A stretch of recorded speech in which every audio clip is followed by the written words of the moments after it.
We are going live, and I know I'm a few minutes late, so I just want to wait for a couple of minutes. Today, we are speaking about a really important topic, and if you haven't joined Her Daily Rhythm yet, my name's Natalie Smyth. I'm a naturopath functional medicine practitioner specializing in women's health, and I like to weave um, uh, all of the naturopathic medicine through the Ayurvedic lens, traditional medicine lens, because hello, welcome. We do have people here, which is so exciting. Thank you so much. You can please drop your name in the chat and share where you're from. I have been speaking a lot about menopause and perimenopause a lot recently, and just to say that, you know, we think about hormones and this transition as an estrogen deficiency or it's a hormonal deficiency, but actually, as you know, if you've been menstruating for at least 10, 20 years in your life, the messages of our hormones, it starts in our hypothalamus and then our pituitary gland and then to our thyroid and then to our adrenals. So it makes obvious sense that the 100 different symptoms that women speak about in this transition, the brain fog, the anxiety, the insomnia, the osteoporosis risks, the cardiovascular risks, all of the hormonal cascade problems that we experience, we have to look at women's health as an integrative complex web.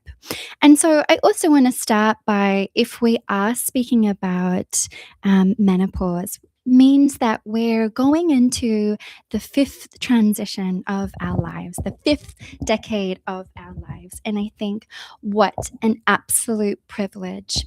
So much stress happens, but also we are living in very different times of our lives, right? I'm sure, we speak about genetics, and if you're able to speak to your mother or your aunties, that can kind of give you a bit of a picture as to when menopause started.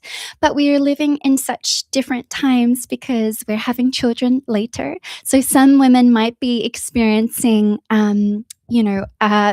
the problems of having a child and dealing with that, dealing with toddlers also while going through these hormonal shifts.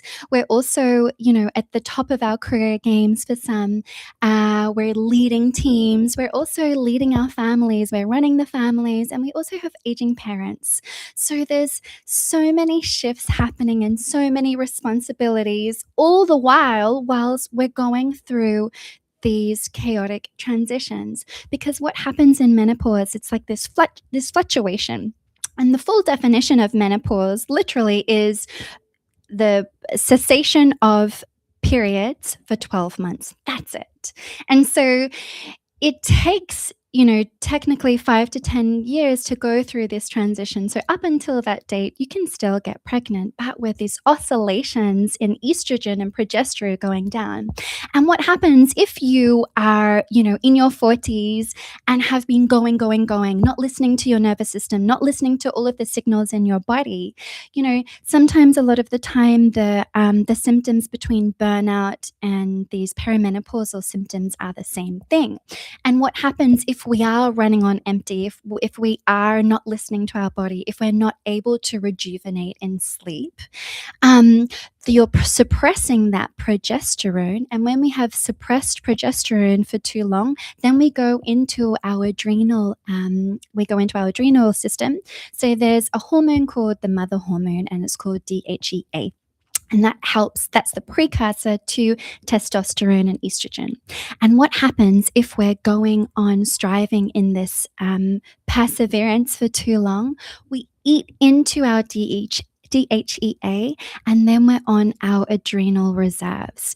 And what happens is estrogen protects our adrenal. So what happens if we've already gone down, then we've lost our estrogen that was protecting our adrenals? That's where we go into severe burnout. That's when we start getting the weight gain around the middle. That's when we start getting anxious. That's when our partner and everyone around us, claims that our moods have shifted because we are in our complete reserves. And this is kind of where this chronic fatigue picture happens. And then you rest for a whole night, but you still wake up not rested. So I just wanted to give that background picture. And that's when, you haven't really changed your diet. You're not doing anything, but you're still putting on weight, and you're putting around that weight on the middle. Because when we've got weight around the middle, that's indicative that there's some inflammation going in our body. And that's kind of when we start to kind of get that picture of a male dominance, male body. If you are storing weight around your hips, that means that there's this estrogen dominance picture. And that doesn't mean that you've got more estrogen in your system. It means that if your progesterone is low, you're whacking in that adrenal overdrive, then your body can buffer up estrogen. So you are getting a lot of these symptoms as well. So let's talk about biology. What does our body need? What does our body need for nourishment? So I've got an exercise for you now. This is a bit of an Ayurvedic exercise. If you take your hand and place it over your mouth and breathe into your mouth. What is the texture? What is the sensation in that? It's warm and it's moist. So if anybody has breastfed a baby, or what is baby's milk like? It's warm. What is our blood like? It's warm. What grows nutrients? Warm. How do forests and gardens grow? It's in this warm, moist environment. Inside our guts, inside our digestion, it grows flora, fauna, all of our microbes. How do our microbes grow and communicate? Through this warm and moist nature. And so what are our lives like, right? We're stressed. It's the cortisol rise up. So that's quite drying. That's quite inflammatory. What happens when we're anxious? Like, we're quite erratic, quite dry. What happens when we're feeling a little bit sluggish, actually? So that's a little bit more dampness, right? That's not kind of this really nurturing, moist tissues. And what are some of the common symptoms that we experience when we're going into menopause? It's like drying of the hair, it's drying of the skin. That can kind of be indicative of our thyroid. A lot of the time we get a bit undiagnosed hypothyroidism or hyperthyroidism, particularly if maybe postpartum as well. That can deliver that onset. That's when maybe autoimmunity arises as well. So in Ayurveda, when we're going into that fourth decade, it is this pattern. We become a little bit more dominant in this, like, what's called a vata imbalance, which means that we do become a little bit more drier. So it's like, how can we nourish our tissues? How can we nourish our environment, right? Our body is always seeking homeostasis. It's always seeking balance. It always wants to heal ourselves, but it can only do that if we give it the right environment. So, integrative healthcare is that our body knows how to do its job. Every single minute of every single moment, your body is communicating with you. It's sending out signals. It's telling you what it needs. It's giving you symptoms. If you have a headache, it's communicating. Okay, am I dehydrated? Is there a little bit of inflammation? Have I been sitting too long? Is there a bit of stagnation? Maybe I'm not eating the right foods. So I really, the most important thing here is, if we are dealing with like this transition of all of these symptoms, if we have been living our lives against our very biology, against our very makeup, it's an inquiry to listen. And I'm sure you've heard me speak about on the podcast is that my favorite saying is that illness or sickness is the Western form of disease, because it's only then do we actually listen to our bodies. It's only then that we rest and recover. I think I see this a lot in CEOs or people that are running companies. They go. And then as soon as they go on holiday, They get sick. Why? Because their body has finally able to rest and reconcile. And when we get sick, that's just our body being able to work together and communicate and fix like the debris and things like that. So when it comes to our hormones as well, if we look at our 20s, that's kind of when we're building up our adrenals, we're asserting ourselves in the world. So a lot of the conditions can happen around then, or maybe that's when we might start to notice we have painful periods and things like that. And then in our third, so our adrenals in the main focus in our hormonal hierarchy. And then in our 30s, that's where maybe the thyroid takes a little bit of a hit because, well, first of all, our soil is not as nutritive as it used to be. So what do we need? What are the cofactors to support our thyroid glands? It's selenium, which is a mineral. You can get that from Brazil nuts and things like that, but it used to be really prolific in our soil. But as we know, our topsoil isn't as nutrient or as dense as it used to be. So what we used to get from fruit and vegetables, or what we used to get from food, isn't there. What else makes up our thyroid gland? It's zinc. Again, zinc used to be. I'm from Australia, so it's just not in the Australian soil in it anymore. So anything that you would eat, any whole grains, you would get it from your diet, but it's a mineral. So that means it's essential for particularly our hormones, and particularly it protects our thyroid. So we have a optimal metabolic system going on, where don't autoimmunities. We can prevent ourselves from autoimmunities. So where do we get zinc from? Well, the perfect one is oysters. I kind of say that oysters is a great superfood. So if you're able to get, a serving of oysters, if you're vegan and you don't like the taste of those, pumpkin seeds or pumpkin seed butter. So like I would say for women, in their 30s and 40s, like zinc foods are your superfood. So make sure you get on that. And of course, seaweed. Even if we were eating animal products, we would have omega-3s in our diet. We don't, unfortunately, anymore. So we really need that seaweeds to support the thyroid, the iodine. So this is why in Japanese and Chinese cultures, actually, they and Ayurveda, they actually don't have a word for menopause, right? Sure, they can experience, it's that time of their life where they're protecting and looking after everybody. So sure, there'll be fatigue.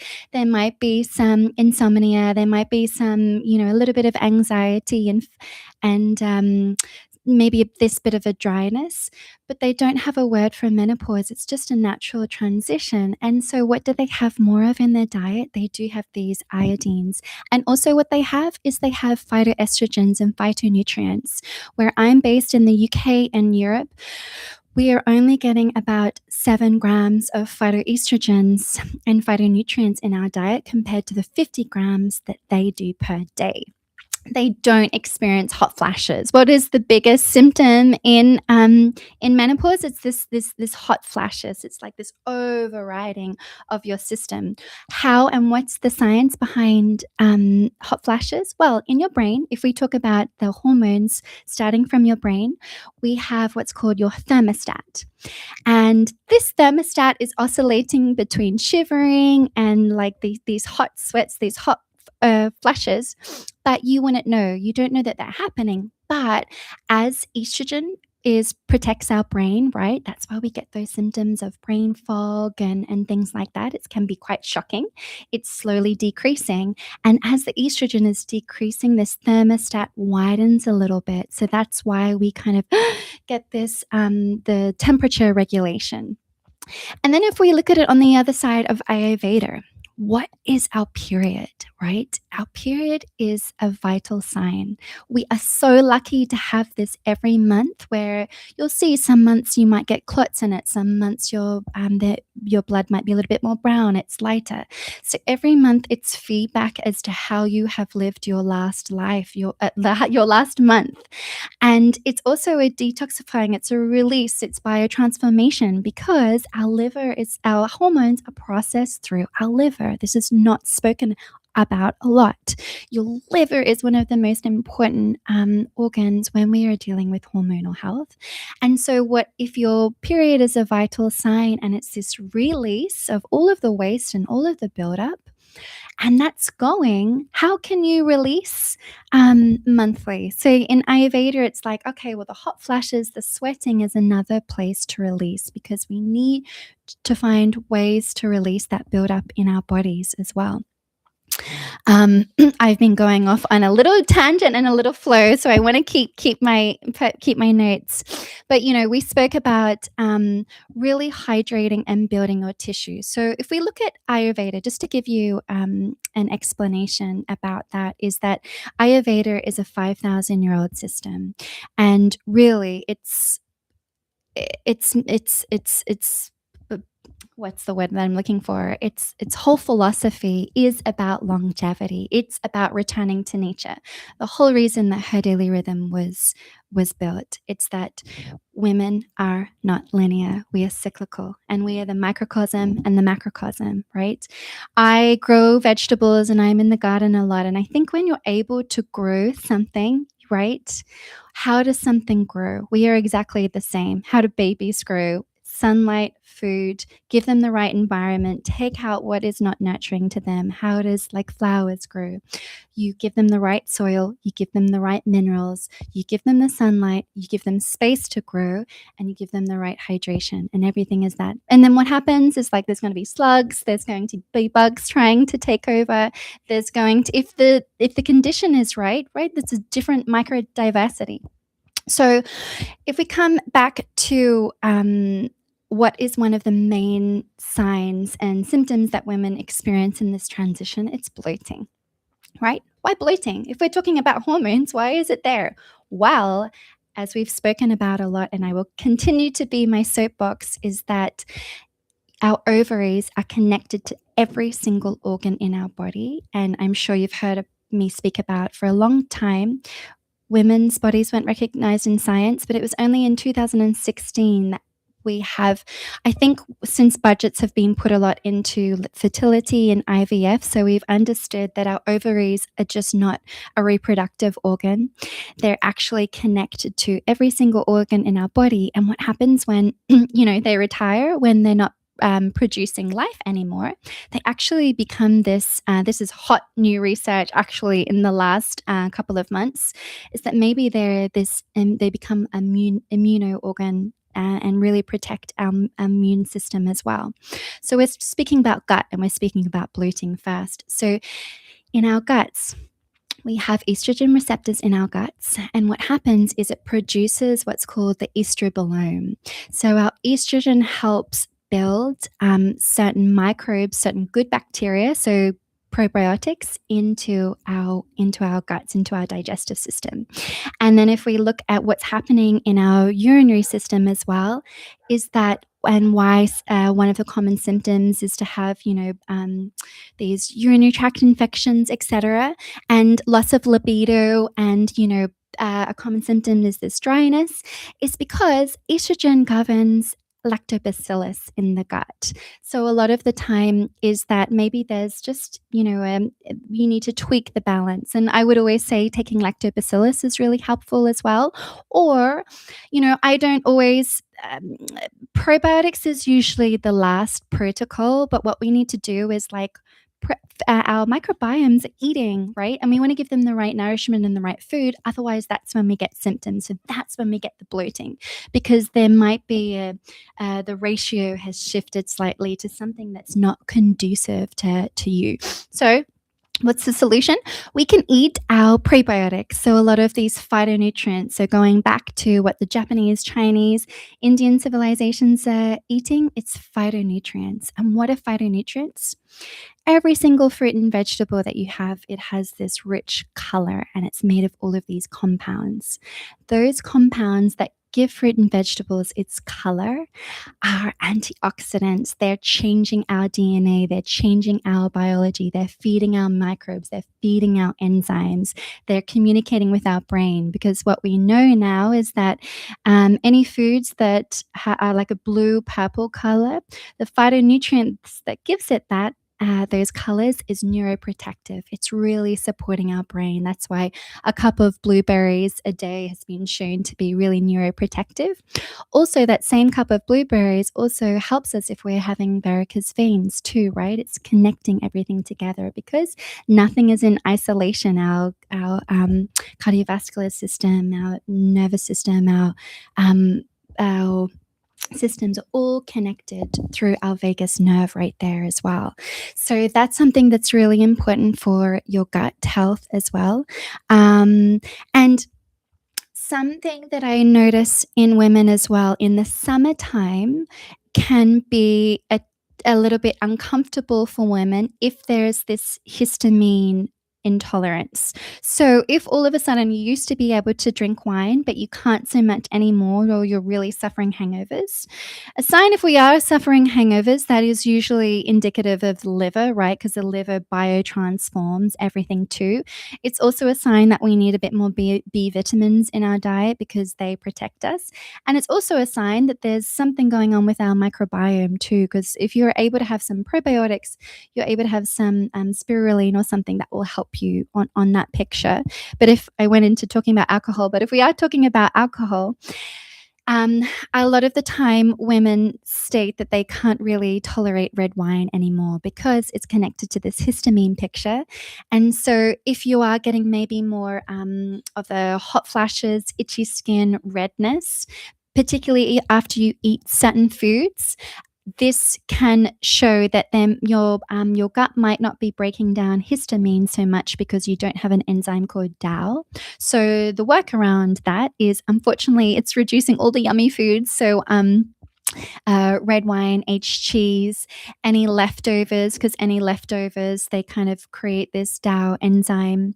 And fermented foods I would avoid here. Usually I would always have that fermented foods, but if you are getting that itchy, irritated, like frustrated in summer piece, you should avoid fermented foods for growing your microbiome. So just take a probiotic instead. And otherwise, quercetin and vitamin C, it's an antioxidant, helps this. And one of my favorites is nettle tea. That's like your ultimate multivitamin that you can have there. So, and then going back to like diversity. So I mentioned the phytonutrients. So the best way to build and feed your tissues and feed all of the endocrine organs along your endocrine system is having 30 plant foods a week.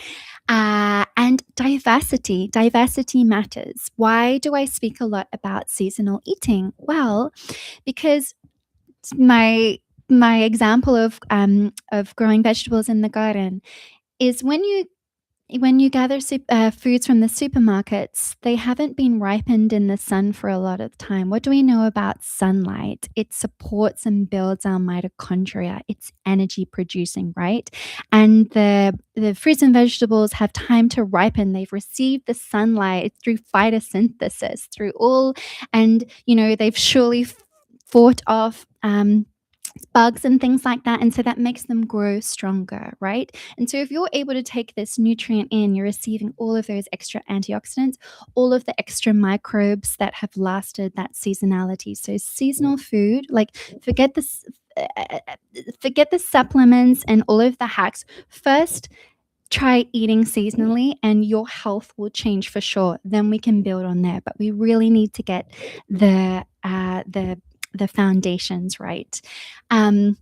So, and when I speak about plant diversity, it's like changing your olive oil, because what does olive oil do? Olives really support our guts too, can help with that bloating, reduce transit time. The greens in there is really good for our heart. It's really good for our cardiovascular system. It's so good for our liver. And then we have, and different in the UK where I'm based, like apples. There's apples growing everywhere. So choosing different apple varieties. So you're getting all of those compounds, you're feeding your gut, and you will really help reduce those bloating symptoms. What's something also that happens when we're dealing with this weight gain picture, we're dealing with the brain frog picture. comes down to cortisol. And I don't like all of the rhetoric that cortisol is a naughty, we need cortisol. But what happens when we don't have that estrogen to protect our adrenals, right? What's a men's bodies? Men's bodies, they get that little bear gut around the middle, right? So we kind of, our bodies turn into the same because we don't have that estrogen protect us. And what does that mean? What happens when you eat when you drink beer? What is beer? It's just pure wheat. It's just pure gluten. And if you're not utilizing that energy, you store that energy. So whatever we don't utilize, we store. And so this is why, so our cells unfortunately do become a little bit more sensitized, which means that's why in our 20s and our 30s we can eat so much and our body will just utilize it. But that's not so much the case anymore.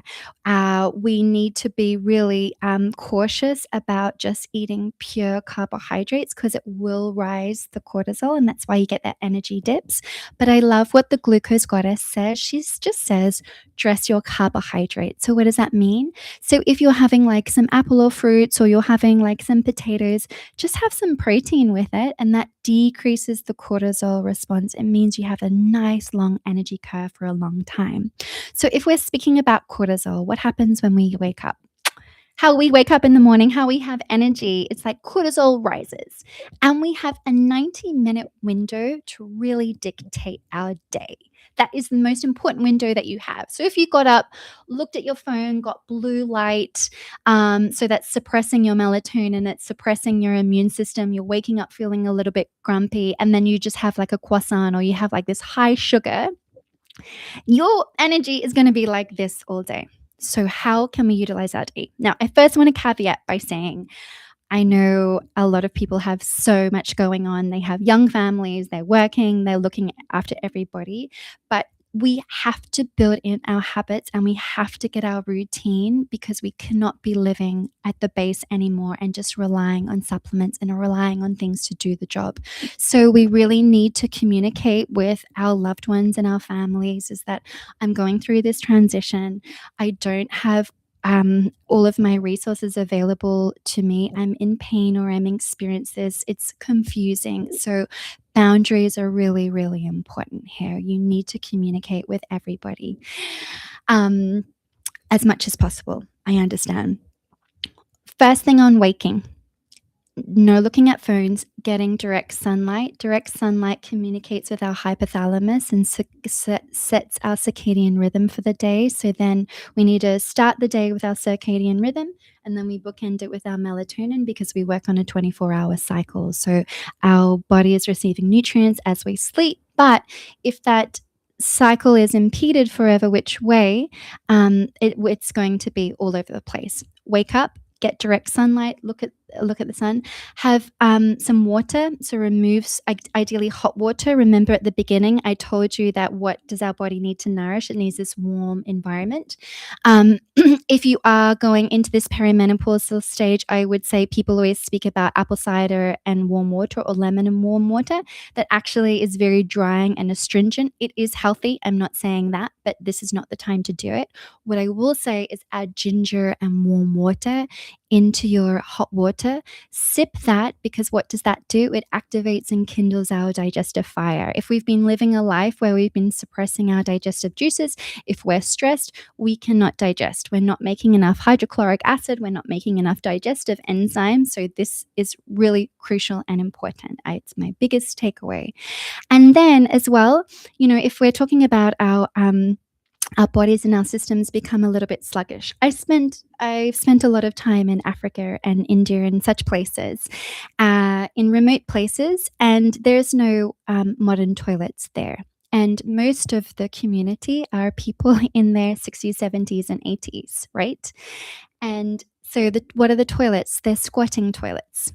If I sent my mother, or if I sent the elders that I know in this modern city where I live to go to those toilets. They would not be able to get down or get up.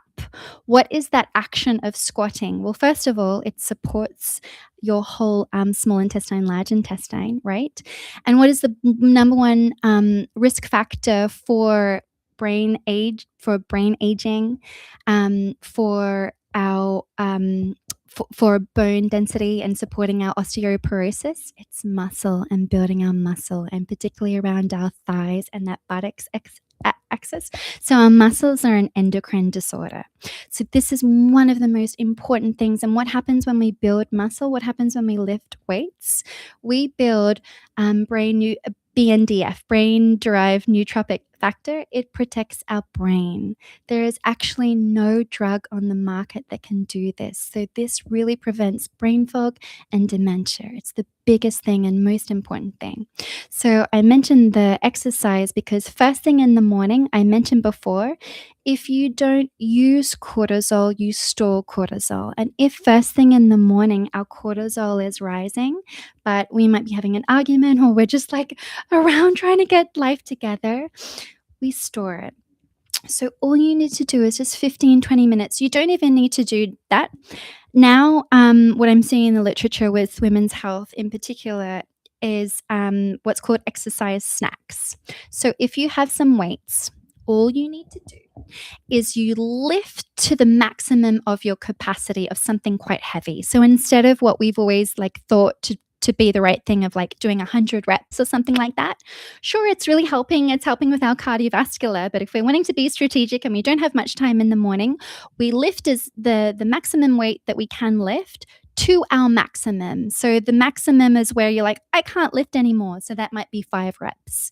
That is your exercise snack to do. And you just need to do that 2 times a week. So what have we got? We've got wake up first thing in the morning, get some light, have some hot water and ginger, do 15-20 minutes of exercise. You might even need to do a couple of minutes.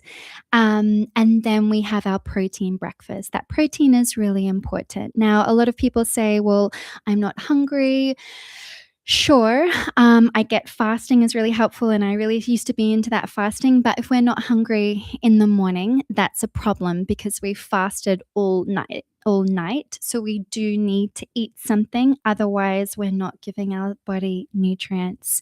So it can be really something simple. But if you are going to have your coffee, we really need something in it. Sure, you can tell me, you know what, Natalie, I can survive without coffee. I'm fine. I don't need to eat anything during the day.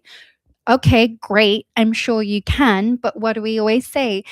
Disease doesn't happen overnight. It's 5, 10, 15, 20 years in the making. And so this is the whole thing about preparing ourselves for menopause or preparing ourselves for these hormonal changes. You don't have to have symptoms. You have a choice. I know many people that just menopause arises. The challenges that we get with perimenopause and all these symptoms is if we're going for too long ignoring our body. So I need you to have some protein with your coffee, and that could be putting collagen powder in or just taking some nuts or something like that. So that's your 90-minute morning routine. And then ideally, we've spoken a lot, we interview Ayurvedic practitioners here. The one thing that really has changed your life, where I am, it's summer, so it's a little bit hot, but is particularly if we're dealing with perimenopause, is the sesame oil massage first thing in the morning, just 2 minutes. It's called Abhyanga. This will change your life. I've been doing it now consistently every day for 7 months. I have baby skin. I'm more grounded. I'm someone that's a little bit more prone to being up in my head and caught up in my mind. And also, what is sesame oil? It's pure vitamin E. So what that means is it's basically natural HRT. It's supporting your estrogen and progesterone. So first thing in the morning, wake up. So this is before the water and before the sunlight. You warm the oil and then start massaging your feet. Why your feet? Is because we have hundreds of nerve endings on our feet, right? And also your feet kind of get a little bit dry, so why not nourish them? But it's also grounding. So what I've mentioned with perimenopause, we do become a little bit more heady, a bit more erratic, a bit more drying. So we really need to bring our energy down. We need to be grounded. Okay, it's so important. Start with your feet, massage your limbs, move up to your heart, and maybe just, massage your face as well.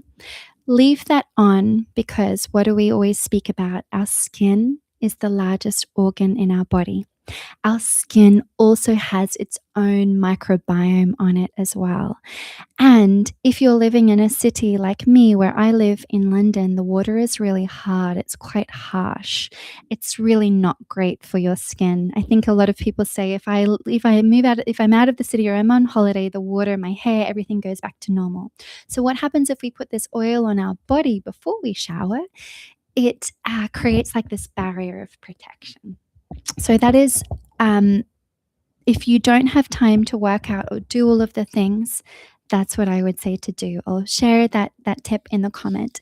And I know we have a lot of people online, so please share where you are. Please let me know if you have any questions. I'm really here to help you, because I know it's really challenging with our medical care providers. They're doing an amazing job, but we don't have the research about women's health. So the only options are HRT, unfortunately, which is good, which can help with symptoms. But if you are taking any HRT, whichever solution you're taking, whether it's topical, etc., and your symptoms aren't going away, that means that it's not just, what's HRT? It's just supporting the loss of estrogen, right? It's a hormone. And as I've mentioned throughout this whole talk, I hope you know that the takeaways is that the estrogen receptors are connected to your brain, your thyroid, your adrenals, and through your bone and every organ in your body.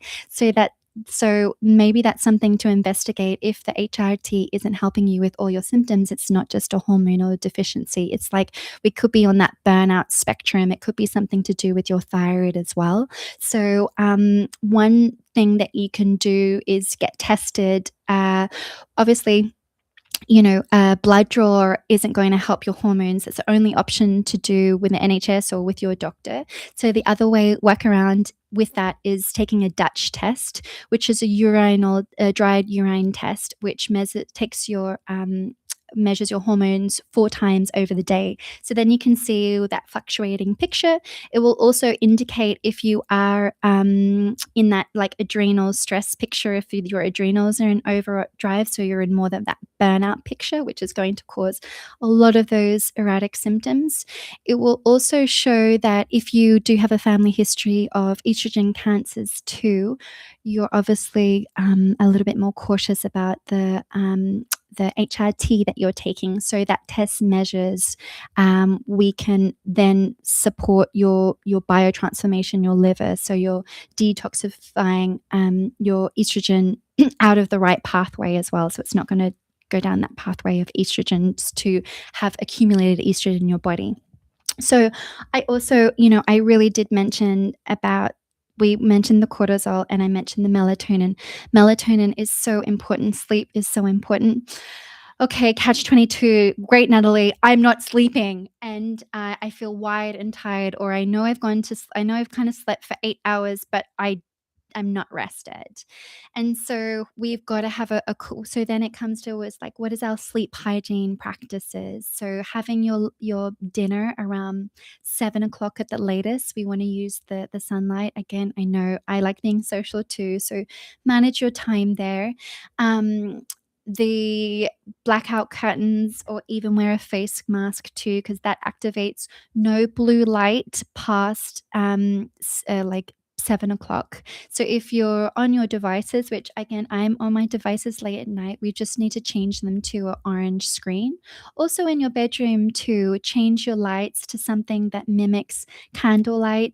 Ideally, no TV. Like the bedroom is for making love and reading and resting. That's it. So maybe change that relationship a little bit, because what happens when we're sleeping is between 2 and 4 a.m. is where glutathione becomes like consolidated, activated. What is glutathione? Glutathione is our antioxidant. Our like richest antioxidant, and what happens? It decreases from age 30. Now, I kind of have a hunch if they say it decreases around age 30. Well, where is that and where does that come from? Maybe it decreases because we're not getting enough rest, we're not listening to our bodies, and our lives become a little bit erratic. As I always say, the body is restoring itself, and I think that we are living in longer, and we can live far more healthy if we give our body what it needs. And so if you are waking up around that 2 to 4 a.m., that can also indicate that there's something going on with your liver, or your liver is trying really hard to transform all of the toxin, because what goes through your liver? It's your hormones. But if there's phase 1 and phase 2, and it requires it needs to turn it from a fat soluble into water soluble so it can be excreted through your system. But what happens if we don't have all the amino acids, we don't have all the minerals and nutrients that help process it from fat soluble to water soluble? It circulates around our whole body again. We do not want our hormones to circulate around our body. That's when our blood becomes more sticky. That's when we're going to get all of these horrible symptoms. So it's so crucial. So if you think, okay, maybe that could be something to it, then I would suggest looking at ways to support your liver. So one of my favorite things is broccoli sprouts. Not broccoli, but broccoli sprouts. You can sprout them yourself, or you can buy them from the health food store. You just take one punnet of broccoli sprouts, and that will last you the whole week. So really include that into your diet. Things like turmeric, but I've noticed actually clinically that not everybody can digest, it's not very supportive to everybody. So this is where supplements, like, you really need to speak to somebody to understand your body. Anything like bitter foods, right? If we go back to traditional eating and traditional eating habits, what starts our digestion? What do they have in Mediterranean Italian culture? They have rocket. They have these bitter leaves. They have these teas that they will have that starts your salivary amylase, that activates your hydrochloric acid. So then you can actually digest all of the nutrients, and then we can eat, and we have energy and vitality. Because if we can't digest the food that we're eating, we have no energy. So food gives you energy, but not if you can't digest it. So I think that's a really big one. I wanted to go back onto the sleep, because if you are maybe feeling like mood and feeling a bit anxious, or, I think it's common to experience depression in this time as well. It's very reported, and you don't want to be just given antidepressants. Sure, if that's what you've decided with your doctor, but there's ways to support your body. So saffron, we're seeing the literature is really supportive. So you could have a couple of strands of saffron tea, put it in your cooking, or you can take a supplement. I've noticed some great things in clinic there. We've spoken about the thyroid, what you need to do there. So in all, we've been having a really long chat. I wanted this to be 10 minutes, but everything just connects. There's so many different things. So I think start with your first 90 minutes in the morning. Always lead with protein-led food, because we don't want that cortisol to keep going, because I told you that we become a little bit more sensitive to cortisol. So all of that weight gain, I need you to be lifting weights. This is really important. Like, how cool that we're seeing grandmothers in the gym now. Like, everything's changing and we're getting more confident. On that piece too, oxytocin is really important, right? What is oxytocin? It's love, it's healing, because I need you to reduce your stress. As if you are stressed in any way, if your body is in sympathetic mode, it can't make hormones, it can't digest, it can't rest, it can't regenerate, it can't think clearly. And I see a lot of the time I ask people, okay, maybe we need to reduce your stress. And the feedback is, I'm not stressed. Well, look at your body. You're not breathing into your stomach. If you are not breathing into your stomach, you're not oxygenating your whole body. What happens in our diaphragm? Our diaphragm is connected to our stomach. It's connected to all of our reproductive organs. We hear a lot of the symptoms of getting tightness in our hips, issues with our pelvic floor. Our pelvic floor needs to receive all of the breath, all of our nerve endings go into that whole area. So I've seen in a lot of cases women describing, in their 30s, I just maybe can't get off the floor and my hips are really tight. If you're able to breathe into your diaphragm properly, all of the nerve endings, all of the vagus nerve, all of the connective tissue is able to to expand, right? A lot of our problems is like this constriction piece. So all that to say is that we've just raised the bar for our stress. It doesn't mean we've actually solved the problem. And also remembering that everybody experiences stress differently. Everybody responds. So we can never judge anybody's stress, but you absolutely need to look at what stress is doing to your body. Where are you holding tension? Where are you tight? Where are you rigid in your thoughts? Because we know we know the brain and the body keeps the score, right? We know that whole mind body connection. We know when we're stressed, we don't eat. We know when we're stressed, we have butterflies. So we can't ignore or deny this anymore. So maybe things that can help with stress is like adaptogens. Rhodiola is really nice if you're in that wired and tired state. Shatavari is a wonderful supplement for women, particularly if you've got that hot flashes presentation. It's really, really like that, really nourishing if you're experiencing a little bit of dryness. It's also really nice if you are getting more of that dryness picture. We need to moisten your tissue. So opening a capsule of shatavari and having it with ghee and honey is the way that they share it in Ayurveda. Magnesium glycinate, restless legs is a problem as well. That whole stress picture.